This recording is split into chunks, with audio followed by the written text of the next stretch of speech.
रास्ता था अनजाना, अनजाने थे हम दोनों, जा रहे थे अपने मकसद की तलाश में. लपलला आपल्याने तोंड आणि जात होते आपल्या मकसदवरती. मकसदवरती जाता जाता आपल्याला भेटला चेत्या. मग चेत्या मुजरा करायला लागला. मग मुजरा बघताना कोणी ताडीनं वाजत होतं. मग झाली यांची भांडण. बोलतो ताडी का ना वाजवली. म्हणलं राहू द्या भावांनो, चला जाऊया आपल्या लेक्चरला, कारण लेक्चर होतं ना. मग गेले आम्ही लेक्चरला.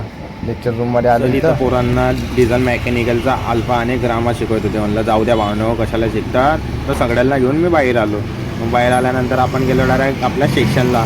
म्हणलं इथं तर आपल्याला आमिरच दिसत नाही, कुठं आहे आमिर. तर आमिरला बघायला गेलं तर आमिर बसला होता इथं झाडावरती. म्हणलं वा रे गड्या तू. मग आम्ही तर घेतला आणि या टकल्याला मारले आपल्याने थाप. म्हणलं ये इकडे बघ. मग त्याने पण बघितलं आणि मग म्हणलं याला पण घेऊन घेतो. मग इथं बोलू या कालियाला काहीतरी सांगत होता. यांना सगळ्यांना घेऊन आपण आलो डायरेक्ट सेक्शनला इथं का बा वाईने आद्याला आपल्या ब्लॉगमध्ये, आणि इथं सर काहीतरी शिकवत होते यांना. म्हणजे काहीतरी मोबाईलमधल्याच काड्या होत्या भावांनो. आपल्याला काही समजलं नाही, आपल्याने केलंच नाही. मग ते मग आपला सुटला ITR.